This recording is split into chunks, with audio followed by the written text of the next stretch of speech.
स्नेहा का सपना था कि उसे कोई बहुत ज्यादा समझदार और स्मार्ट पढ़ा लिखा लड़का मिले।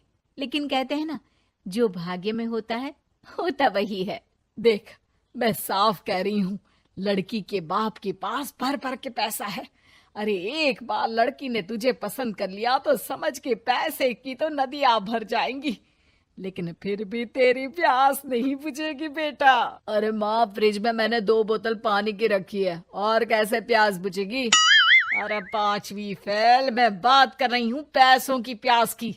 तू गवाह नहीं समझेगा इस बात को। बस तुझसे लोगों की नौकरी करवा लो।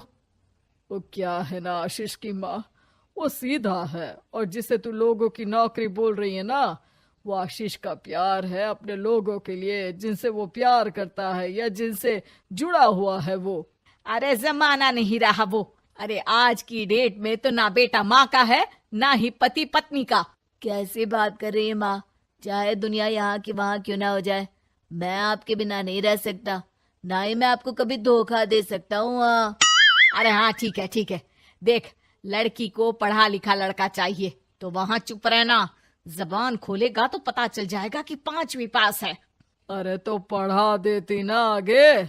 माना सौतेली माँ हो, लेकिन दहेज की लालच तो अपने बेटे जैसी ही रख रही हो। पापा ऐसा मत बोलिए ना माँ को, वो मेरी माँ है, मैं उनसे बहुत प्यार करता हूँ। अच्छा अच्छा बेटा, कुछ नहीं कहता, बस तैयार हो जा, चलते हैं और देखते हैं कि कौन है लड़की और क्या चाहती है। सभी मिलकर लड़की देखने जाते हैं, जहाँ स्नेहा आशीष को देखकर ही इम्प्रेस हो जाती है। वाह, कितना हैंडसम है। काश इससे मेरी शादी हो जाती, लेकिन पता नहीं कितना पढ़ा लिखा है। स्नेहा, लड़का बहुत अच्छा है, बेचारी की माँ दूसरी है, लेकिन देख रही है ना, हीरा भी इतना चमकीला नहीं होगा जितना कि ये। स्नेहा को समझ नहीं आता कि वो क्या करे। वो आशीष से मिलती है, उसकी सादगी, उसकी बातें उसे भा जाती है। मैंने नहीं सोचा था कि इतना पढ़ा लिखा लड़का मुझे मिलेगा। मैं शादी करने के लिए तैयार हूँ। और फिर स्नेहा और आशीष की शादी हो जाती है। शादी के बाद सासू माँ कहती है, अरे बेटा, वो तेरे जेवर मुझे दे दे, मैं संभाल कर रख दूंगी। स्नेहा, जो कि खुद भी एक समझदार लड़की थी, नहीं नहीं, मैं अपने जेवर नहीं दूंगी। उसके लिए तो मैंने पहले ही लॉकर खुलवा लिया था माँ जी। ये मेरी कुछ आर्टिफिशियल ज्वेलरी है, इसे रख लीजिए। वैसे मेरी अलमारी में जगह नहीं है ना। सास बेचारी नई नई बहू से क्या उलझती। सुनिए जी, मैंने आपके लिए खाना और नाश्ता बना दिया है। ऑफिस कब जाना है? कौन से ऑफिस में? मैं तो घर का सारा काम करता हूँ। हाँ, क्या बात कर रहे हैं? इतना पढ़ लिख कर आप घर का काम क्यों करते हैं? कितना पढ़ लिख कर? मैंने तो सिर्फ 5वीं तक पढ़ाई की है। तभी वहाँ सास आ जाती है। अरे 5वीं तक भी पढ़ लिया तो समझो मेरी कृपा से, वरना तो जो इसके लक्षण थे ना, क्या बताना। अच्छा आशीष, जरा बाहर जा और भाग कर टूथपेस्ट लेकर आ। सुबह से मंजन नहीं किया। और हाँ, फिर जाकर दुकान की सफाई कर देना। तेरा छोटा भाई दुकान पर जाने को तैयार हो रहा है। स्नेहा ये सब सुनकर हैरान रह जाती है। वो सोचती है कि आखिर उससे क्या गलती हो गई जो उसके साथ ऐसा हुआ। आशीष स्नेहा के पास जाता है। सुनो, तुमको तो मैंने पहली मुलाकात में ही बताया था कि। स्नेहा आशीष की बात ही नहीं सुनना चाहती है। वो जोर से चिल्लाती है, चुप रहो बिल्कुल, गंवार कहीं के।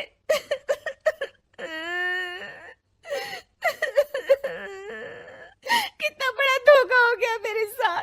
अब मैं इस घर में नहीं रह सकती। प्लीज ऐसी बात मत करो, मेरी पत्नी हो तुम, जैसे बोलोगी मैं वैसा करूंगा। मैं कोशिश करूंगा बाहर जाकर कोई काम ढूंढ लूं, पर प्लीज मत जाओ। चुप रहो गंवार कहीं के, मैं तुम्हारे जैसी की बीवी हो ही नहीं सकती। आशीष स्नेहा को लाख समझाने की कोशिश करता है, लेकिन वो अपने मायके चली जाती है। माँ चलिए ना, स्नेहा को मना कर लेकर आते हैं। अरे जाओ, बनाने जाए मेरी जूती।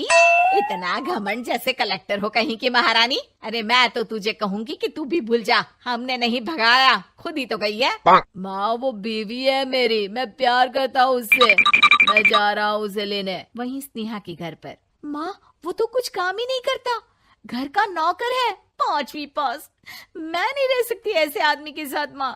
बेटा वो लड़का बहुत अच्छा है, उसकी तारीफ मैंने हर किसी से सुनी है। तेरा पति है, अब तक एक गलत माँ के साथ रह रहा था, तू संवारेगी तो संवर जाएगा। तभी वहाँ आशीष आ जाता है। मुझे माफ कर दो स्नेहा, पर प्लीज मुझे छोड़कर मत जाओ। मेरी माँ के जाने के बाद मुझे तुम्ही से सारी उम्मीद है। तुम जैसा कहोगी मैं करूँगा, पर प्लीज मेरे साथ रहो।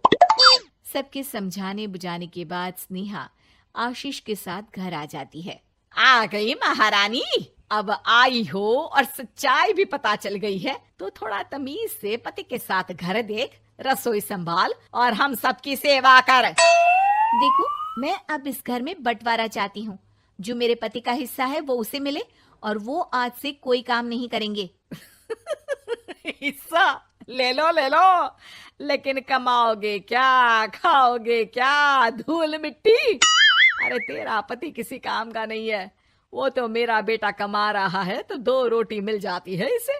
तभी वहाँ स्नेहा के ससुर आ जाते हैं। मैंने एक बंद फैक्ट्री को पहले ही आशीष के नाम कर दिया है और घर के 2 तल्ले में 1 तल्ला ले लो। मैं तो आशीष के पास रहूंगा, वकील थोड़ी देर में आता ही होगा। अरे जाओ जाओ, 2 दिन में भूख से तड़प कर सब वापस आ जाओगे। बढ़िया आई बहू बेटे वाली। फिर क्या था, स्नेहा आशीष के साथ मिलकर बंद फैक्ट्री को खोलती है और मन लगाकर काम करती है। दोनों की मेहनत रंग लाती है और आशीष अपनी मेहनत से एक सफल बिजनेसमैन बन जाता है। लेकिन एक दिन, अरे बहू बेटा आशीष, मुझे माफ कर दो, मैं भी अब तुम लोगों के साथ रहना चाहती हूँ।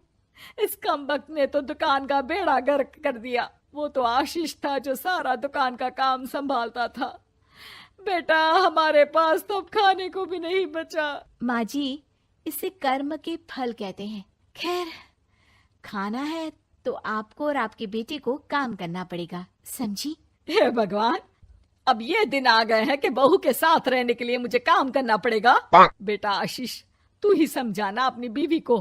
पता है ना मैंने तुझे कितने प्यार से पाला है। हाँ माँ, वो तो ऐसे ही बोल रही है आपको। अरे घर में कामकाज के लिए बहुत सारे नौकर चाकर है, आप आराम से रहिए माँ। स्नेहा आशीष का अच्छा और सरल सच्चा व्यवहार देखकर मन ही मन सोचती है, मेरा पति गवार ही सही, लेकिन दुनिया का सबसे अच्छा इंसान है।